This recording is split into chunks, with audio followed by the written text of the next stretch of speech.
A 1-0 defeat away to Spurs, a season-ending training injury to Ahmad, United now in 15th place. What a wonderful 72 hours that is for Manchester United. Honestly, I have a lot of sympathy for Ruben Amorim. I'd explain exactly what I mean when I say that. But he made some mistakes in that Spurs game, which I also want to discuss in more detail here. And both of those things can be true at the same time. Let's run through the biggest takeaways from that 1-0 defeat to Spurs in this season that absolutely looks dead and buried as far as the league is concerned. It's fair to say that United fans are frustrated. We're 15th in the league. Of course we're frustrated.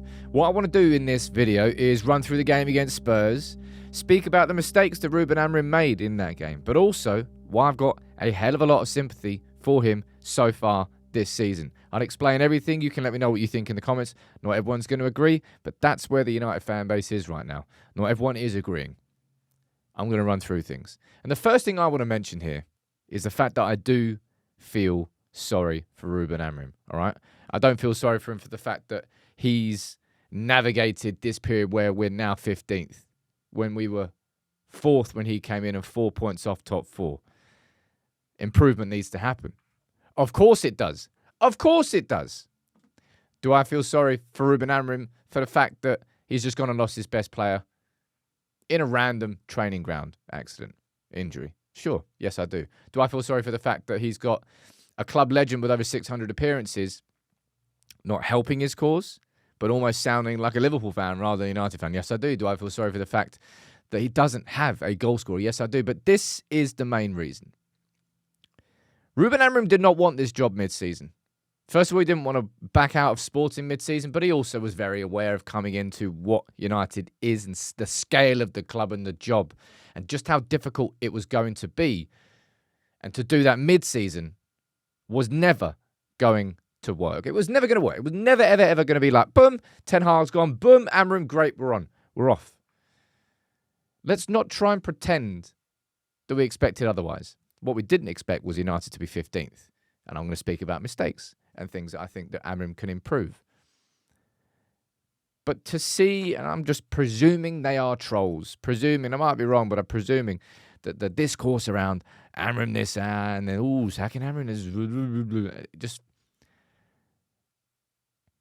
I love the honesty of Ruben Amorim. I want him to stay true to his system because I have seen a manager before him who came in and just did whatever he wanted to the players and just did whatever he needed just to get results here or there. And what did that change? Sweet F.A. And he ended up exactly where Amorim would end up if he just threw it all out the window just to get a couple of results. If United fans want a rebuild, United fans, I think, say largely they want a rebuild until the rebuild starts happening and they go, oh, actually, never mind, I want the old one back before ever seeing it through. But for Ruben, he made some mistakes in that Spurs game and they need to be discussed because this isn't like a get off scot-free sort of thing. I thought playing Casemiro was a decision that he had no choice about, really. Eriksen, Ugarte, and Mainu, and Collier all getting injured. I mean, I had no choice but to start Casemiro. But to start Casemiro and then play Bruno in a sort of man-marking role that splits the midfield when Casemiro isn't going to have the legs to cover that space on his own, I think that was a mistake.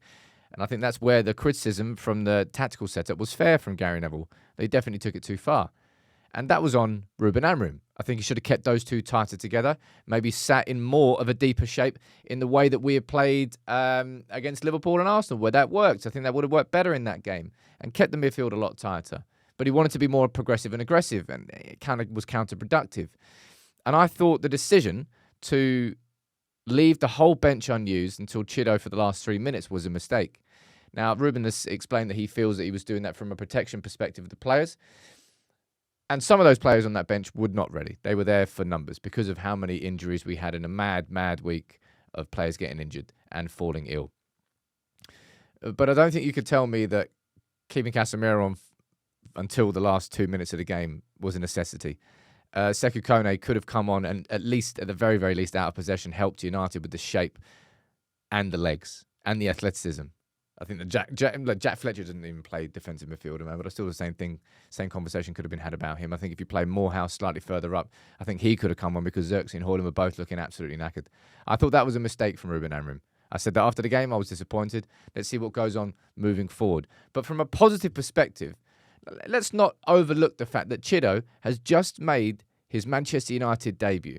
Signed in the summer from Arsenal, has continued, scored a hat-trick this last week for the under-18s against Chelsea in the FA Youth Cup, and now he's made his debut.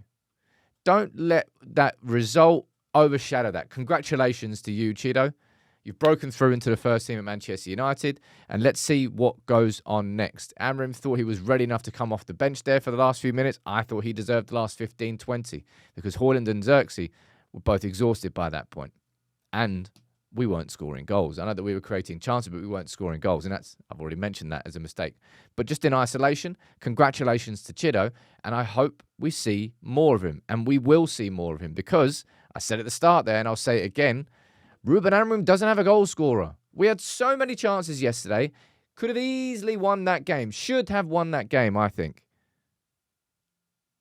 Didn't score anything. It's been a problem under Erik ten Hag. It's been a problem for the last how many years at United? I've got no idea. But way too many.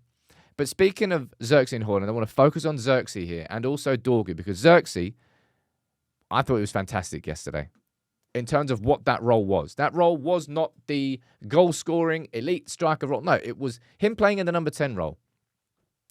Lo and behold, Xerxes is better if you play him there. Who could possibly have predicted that? Apart from anybody who watched him at Bologna and knew what sort of game he played, he is an interlink player. He loves thriving in the small spaces. He's a technical player. He's got great close ball control. That's the natural aspects of his game.